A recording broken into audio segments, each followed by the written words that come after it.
If you were to go to any random city in the country and ask somebody on the street, black or white, who do you think is the most wealthiest black person in the world?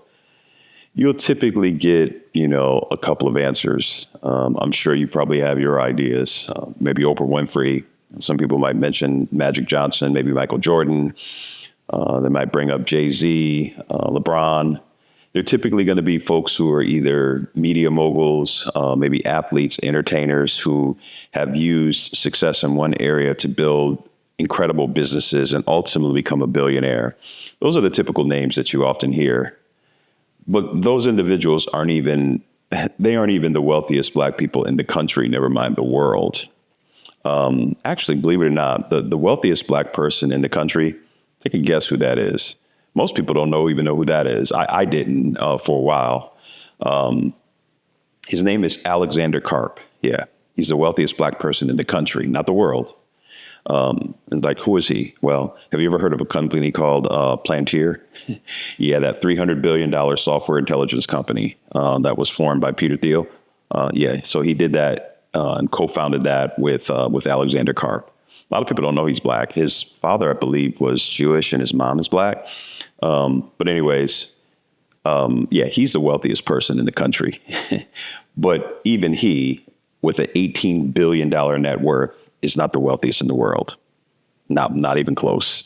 If you want to talk about who the wealthiest black person in the entire world, and I have to, black is really a social construct term more than anything else. But it's just a way of framing this so that people understand the magnitude of what different cultures and what different people accomplish. So when we're talking about the wealthiest black person in the entire world, this is somebody whose net worth is $30 billion. Yeah. His company did something like $3 billion in EBITDA last year, targeting to do $30 billion by 2030. He's expecting his company to generate $100 billion in revenue by 2030. His company alone makes up over 11% of the stock exchange where it's listed. The company's in several different countries, and many people view this man as a modern day Rockefeller and Carnegie. Yeah. Who is he? I'm talking about Aliko Dangote. Yeah, I know. I said the same thing when I heard it. Aliko, who? Aliko Dangote. I actually, I worked on that a little bit. I think that 23% Nigerian in me, at least according to 23andMe, is starting to come out. So Aliko Dangote. Yeah. This man is the wealthiest black man in the entire world. And, and so like you, I had never heard of him. So I started doing some research. And when I did, I was just fascinated. And I was like, I've got to learn more about this guy. And why is it that I had never even heard of him? He did a number of interviews, but there was one interview in particular that caught me where he was asked a question. He said, or the question was, how can you tell the difference between thinking big and maybe thinking too big? I guess the interviewer was saying, hey, you have big dreams. You've got this company that you're doing. You're this massive conglomerate. You're worth all this money. Obviously, you think big. But how do you know when you're sort of getting over your skis? It was an interesting question to ask, somebody who's an entrepreneur and a visionary. How do you know you're not reaching too far? But his answer was powerful. He said, when you think big, you grow big. But when you think small, you don't grow at all. And when he said that, that settled it for me. I was like, you know what? I've got to do a topic on this man. I got to do an episode on this guy because he's right in the wheelhouse of where this show and what this show is all about. Growth, personal development, money, wealth.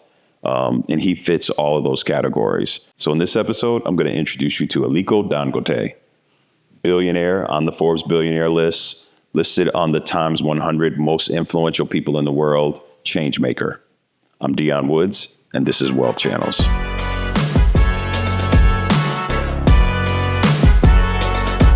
Okay, so before we get into our topic today, I did want to take a moment and encourage you to do something for me. Specifically, I want to ask you to subscribe. We just started this channel just literally a couple of months ago, 2 months ago maybe, and I appreciate all of you who've listened in. Hopefully the content has been valuable and interesting to you, but I want to encourage you to subscribe and let as many people as you can know about what we're doing. it would be a great encouragement to me to continue to produce this kind of content. And hopefully it will continue to help many of you on your own personal road and journeys to wealth. I think many of you know my own story. I'm an investor. I've been in the investment industry for, almost 30 years. I've worked with young people and helping them to understand wealth and wealth creation. And so this is really just the outgrowth of what I've done for almost all of my life. And it's a real passion for mine. And hopefully it's beneficial to you. So if you would subscribe and encourage others to do as well. Okay, so back to Mr. Dangote. Who is he? Well, to begin, as I said, this man's worth $30 billion, the wealthiest black man in the entire world. He is a Nigerian businessman. He's an industrialist. He is a philanthropist. He's the founder and CEO of Dangote Group, which is Africa's largest conglomerate, one of Africa's largest conglomerates, with interest in cement, sugar, salt, fertilizers, plastics, and oil. And so let's talk about his background for a moment. So Mr. Dangote's great-grandfather was a guy by the name of Al-Hassan Dantata, who was actually the wealthiest person in West Africa up until his death in 1955. He was a trader, commodities trader. And then Mr. Dangote is also the grandson of Sanusi Dantata, who was also a trader. You're starting to get a pattern here. He also dealt in construction a little bit, in real estate, and obviously trading. Even Mr. Dangote's mother, Maria, on the Dantata side, was involved in trading. So I guess if there's any commonality among this family, it's that they were all traders. And Aliko in particular was born into this. It's like it's in his DNA. He was literally born to trade. It's just crazy. We don't know a lot about his dad. I think his dad died early, and he did say that he was raised by his grandfather, who had an incredible influence on his life. In fact, he lived with his grandfather. According to the tradition, the first grandson of a family would be required to live with their grandparents and be raised by their grandparents. And so he said that he was raised by his grandfather, who had a significant influence on his life. So his great-grandfather was wealthy, his grandfather was wealthy, and of course, he's wealthy. But, hearing that, it's very easy to sort of conclude, hey, this is a man, an African man who came from money. He had a lot of things going for him. That's why he achieved all that he was able to do. It wasn't in money that he inherited that allowed him to be successful. And looking at his life, and if you read or study anything about this man, you will realize it's not the money that he inherited that made him wealthy. It was the values that he inherited that made him wealthy. I mean, his family didn't give him 30 billion. He produced that. And he talks about his grandfather a lot, and his grandfather instilled a lot of values in him. Hard work. He talks about work ethic all the time. He says, I get up at 6 a.m. I put in 10 hours. Everybody knows that I'm going to be one of the hardest working people in this company. And he's doing this now close to 70 years of age, which is impressive. But not just that. It's besides work ethic. It's ambition. It's drive. It's fairness. He talks a lot about fairness and philanthropy. He says that his grandfather actually gave away all of his wealth before he died. And so you'll hear a lot and see a lot about him that goes beyond just money. It's about legacy for him and representing and reflecting the values that he's been taught. And I think that's the first principle that I wanted to bring across in this session. It's not what you're given in life that will dictate what you can accomplish. It's what you do with what you're given that will determine what you can accomplish in life. It's like that old parable in the Bible that talks about the man who was given talents. There were 5 men. Each of them were given a certain amount of talents. One man was given 1 talent. Another was given 2. Another one was given 3. Another one was 4. And another one was given 5. On the surface, you can just focus on the fact of, hey, why did one man just get 1 talent? And you gave this guy 5 talents. And you can get stuck there. Oh, this guy who got 5 talents, he's where he is because he was given 5 talents. This guy over here only got 1 talent. How could he was never judged on the basis of, or they were never judged on the basis of how many talents they were given. They were judged on the basis of what did you do with the talents that you were given. And that's the principle that I think I took first from this man's life. It's not what we are given. It's what we do with what we're given. Whether it is man given by your parents or God given, your talents, your abilities, what are you doing with them? And you can sit and talk about what you don't have, but you've got something. And it might only be one talent, but that's enough to actually produce something of value and substance. And that's one of the first lessons I think we learned from him. He did get a little bit of money, yes, from his parents, but what he did with what he got is what is most phenomenal. And trust me, this man has done a lot. He did an interview with a guy by the name of Nikolai, I believe it's Tangent. He's the CEO of Norway's Sovereign Wealth Fund. And he was explaining like, hey, how did all this get started? So he talks about the fact that his uncle had given him a loan. I think it's equivalent to about $15,000 in today's dollars. And with that, he went out and got like 4 or 5 trucks and he started trading cement. And then he was making money then and he said, oh, I'm going to do more. So then he went from cement to fish. I don't know how you trade fish, but I guess he got fish in bulk and traded it. From there, he went to sugar. Then he went into rice. So he started trading all of these commodities. But he did learn something in that process. He made a lot of money, like trading was in his blood. I talked about that. But what he realized is that as long as he was trading what somebody else owned, his financial freedom was always subject to and held captive to others. And it would be that lesson that he would take to apply with building the company and ultimately the lesson that we're going to talk about in a moment. So he in this interview, he was sharing like, hey, yes, I was making money as a trader, but I recognized I was always dependent upon what somebody else controlled. Like that was a problem. And so he moved from being a trader to being a producer. And that's what started it all. You know, he gives a story. He talks about cement, for example, which is what he started. And he said, you know, many African countries, we require and need cement just for the development of our cities and so forth. And as a result, a lot of these African nations were literally suffocating under the stringent controls of others who controlled cement. So he's like, it's not enough to go and buy cement and trade it. He's like, we've got to produce it. We can't continue to be held captive by what others own and control. And that's the lesson. That's another lesson that I picked up. As long as we are depending upon others to give us a piece of something that they own and control, we will always be subject to them in terms of our economic freedom. And them is, I'm not going to put them in some racial terms. I'm talking about them as anybody other than you. Like, as long as we're waiting for somebody else to give us a piece of what they have, we're always going to be waiting. And I think that's what he was saying. He's like, listen, we are a rich country in resources. Why in the world should we have to wait for somebody else to give us cement for months before we can start building anything? Let's start producing our own cement here. And then you know what? Let's produce so much. Let's start exporting it to other nations. That was the principle. And that was the pattern that he followed across so many different commodities. So he started with cement, but he didn't end there. He's like, okay, let's start producing our own cement. And now you have Dangote Cement, massive, massive company, and producing cement in like 14 different nations. But he didn't stop at cement. He went from there, he went to rice, he went to sugar, he went to salt, he went to fertilizers, he went ultimately to oil. And again, the pattern is, let's not just trade these things, let's produce them, let's refine them, and then let's export them. Like, that was the mentality that he used to not only produce wealth for himself, but to establish a pattern of success that he's trying to replicate throughout Africa. And these are not small markets. You know, you take fertilizer, for example. You know, prior to the closure of the Strait of Hormuz, fertilizer, and most of it goes through that strait, was trading at something like $400 a ton. Since it closed down and people can't get it that way, it's trading at $800 a ton. His company is squarely focused in that space. Same thing, obviously, with oil. Plastics, another example. His company produces plastics. That was trading at something like $900, it's $3,000 now. So again, he's scaling this opportunity to take something that they're producing locally and exporting it at tremendous profit. And oil is no exception. Today, Nigeria is producing its own oil. And that's really phenomenal because if you think about the history, that's a very different story.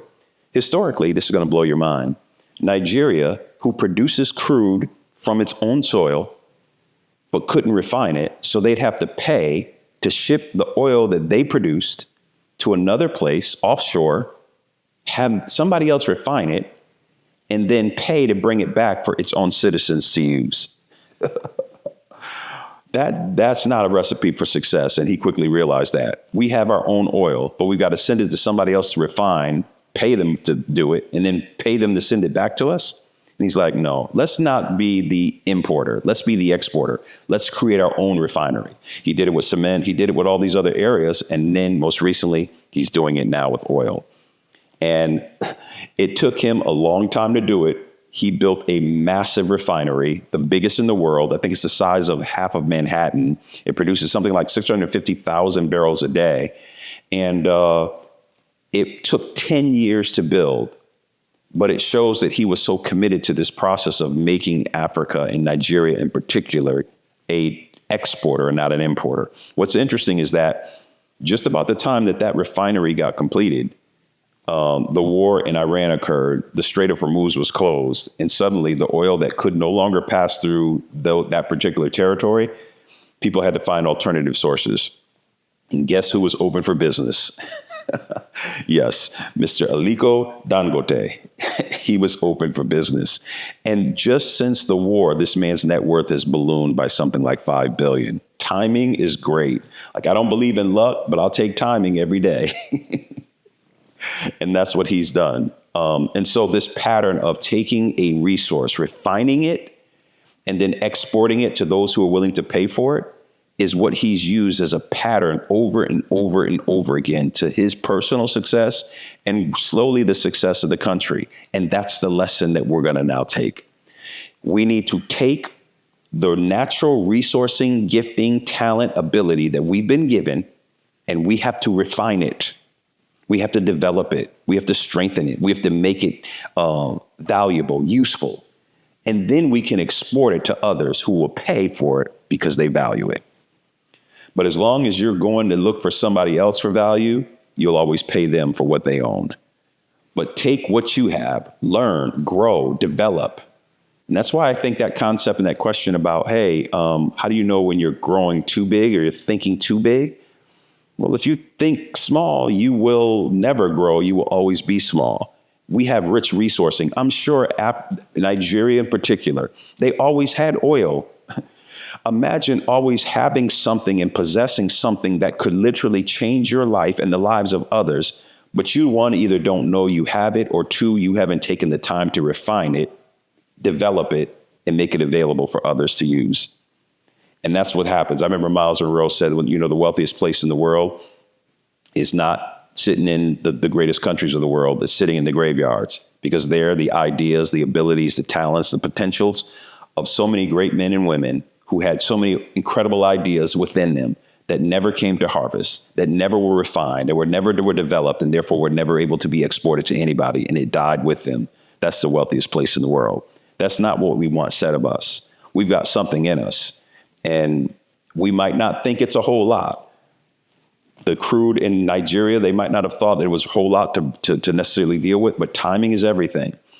And you know what? It's your time. It's your time to take what is in you and to begin to develop it and bring it forth, because you never know what other things are closing because you're opening. That's powerful, man. You know what? Once Nigeria's oil opened, the competition closed. It's amazing. Like, who knows if things that could potentially be ready to open for you aren't opening because you haven't opened. Man, that's powerful. So that was another lesson that I got from him. Sorry, I digress. I can get into a preacher mode real quick. So that was a real powerful lesson I took. So, on the surface, it's a great story. Wonderful. Oh, wow. He spent, he went and developed crude, refined it. Now he's making billions of dollars. It's great. But listen, this man, growth comes at a cost. Growth never comes apart from costs. And this man has paid the cost. He spent $20 billion for this refinery, well beyond what he expected, what he planned, maybe what he even could afford. He had to go obviously get a lot of other investors. He couldn't do it. But he spent $20 billion and it took him 10 years. And so, again, a lesson for us is that great things don't happen overnight. It's going to take time. I mean, I tell this story all the time, how I remember when I was younger in my 20s, I used to walk every day and, seeing other people in a house, and I was in an apartment, 800 square feet, 2 kids, wondering how in the world was I ever going to be able to get a house. And I remember walking up and down the streets, seeing other people in beautiful homes. And I remember walking up to this guy, asking him a question. "Excuse me, sir, do you mind? I'm curious as to how did you get where you were?" And he was so kind as to share with me his insight as to what he did. And, it took time, like 7 years later, before I was able to get my house. But today I own several homes. And I get occasionally a person who comes and knocks on the door and asks me, like, "Hey, how did you get here, sir?" And I laugh because I'm like, "Dude, I feel you. I know what it's like, but nothing comes quickly. But check this out. Nothing will ever come if you don't do something." You can't wait for your ship to come in because it might not come. You got to go get your ship and bring it in. And that's what he did. But as I said before, when I first heard about him, I was like, why didn't I know about this guy? And it makes me ask the question, I'm going to ask you, why is it that we in America have never heard of him? And in particular, why is it that the vast majority of Black Americans have never heard of him? And should we? Should we know who this man is? That's the question I want to ask, and that's the question I want to unpack. Okay, I think we should definitely all want to know who this man is, and we should know. But I think the reason why we don't know, particularly maybe African Americans, and this is not all, this is just my opinion, I'm sure you have your own. There's a couple of reasons. Number one, I think we are very Western centric. We live in the greatest country in the world. And when you live in the greatest country in the world, you tend not to look outside of your world for greatness. We live in a country where we set the standard for so many things. So when we're talking about somebody who's achieved something incredible, our natural instinct is to look within, not look without. When you hear somebody is like incredibly wealthy and done amazing things, you're like, well, who has done it in America? You don't tend to look outside of America because we are very Western centric and focused on our nation. And it's just not a natural thing, I think, that we do. So I think that's one reason why we don't necessarily know who some of these global leaders are, because we're very focused on our own country and our own success. Nothing wrong with that, but it does create a smaller worldview. Number two, Mr. Dangote is an industrialist. And here's the thing. We live in a digital and a technological age. And when you talk about names like Elon Musk, Mark Zuckerberg, Sam Altman, you can talk about Jeff Bezos. Those are the guys who are building the next digital and technological age. We already built the industrial age. That was built by the Carnegies. That was built by the Rockefellers. They laid the railroads across our country. So when we hear about a Black industrialist, it doesn't quite resonate with us because we don't think about it. We think about industrialists as being in the past. So when Africa is in an industrial age and trying to grow out of an agricultural age to an industrial age, we feel like to some extent, well, they're behind the times. So when you hear somebody doing something great as an industrialist in Africa, you're like, man, we were there we did that 100 years ago. Next. I think that's just the reality. I think it's a wrong perspective because they're doing incredible things. But that's part of another reason why I think sometimes in America, we don't tend to look at that, specifically at what they're doing in Africa, because we just think, well, they're behind. And then the other piece is I think as a Black African American here, I think it's just a foreign concept because in our industrial age, we certainly contributed to the build out of America in terms of labor, but we just were freed as slaves. It wasn't that long ago that we were just allowed to be free.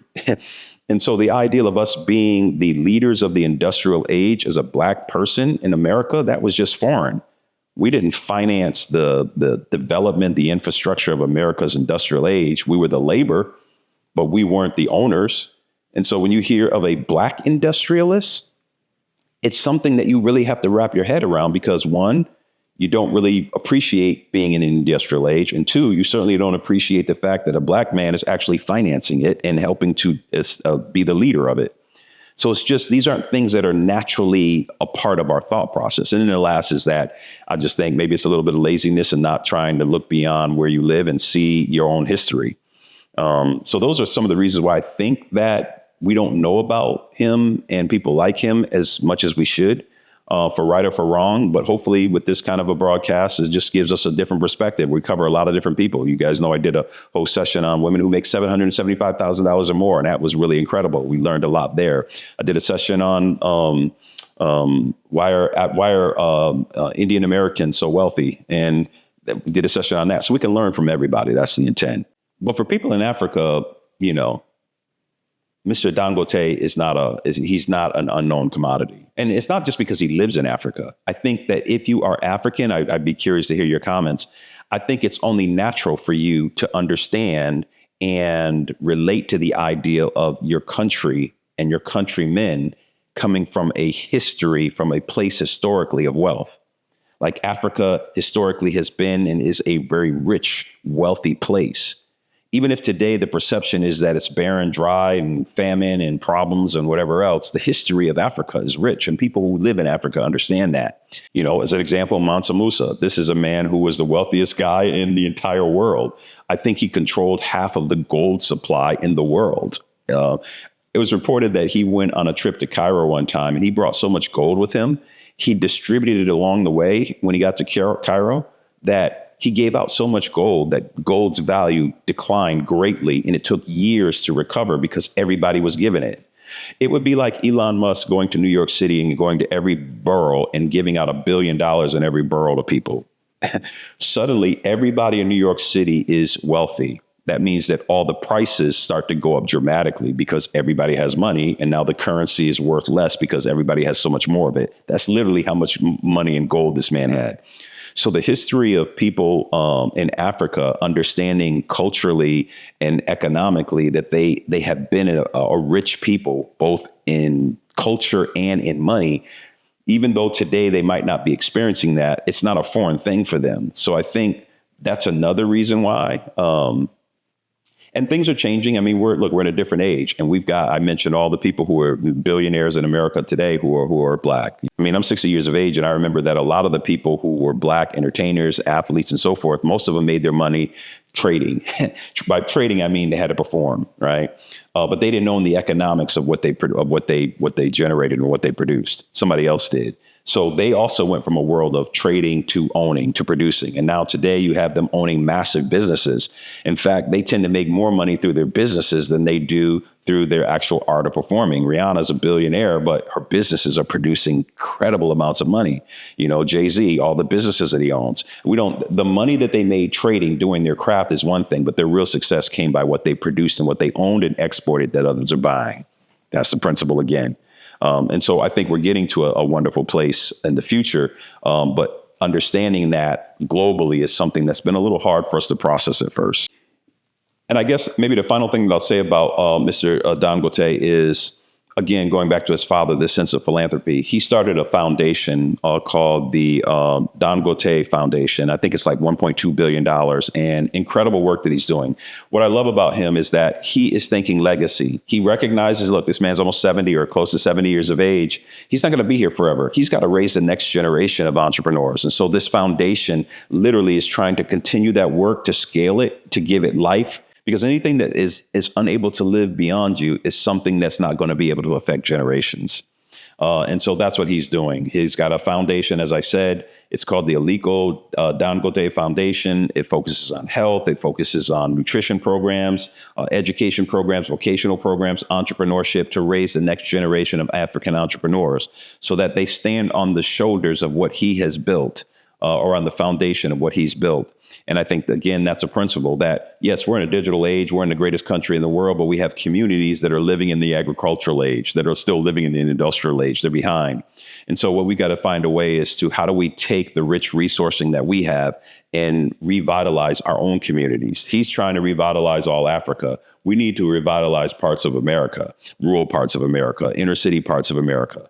And that means taking the resources, the capital, and reinvesting, and doing it not just for adults, but doing it for the next generation, right? And that's one of the things that I've tried to do with the DIME program that I run, which is a program that helps high school students. It gives them investment education over 2 years. And then after they've learned, we give them actual capital. We give them actual investment income that they can use now to build a pathway towards economic freedom and economic mobility. So I really enjoyed that about him. It's something that I'm trying to do. And I think that it's something that we can all learn from. It's not just what we get. It's about what we're able to do for others and making sure that it lasts for generations and grows in that process. Aliko Dangote, billionaire, entrepreneur, industrialist, a man who's shaping the future of his country and the world, even if the vast majority of us never even heard of him.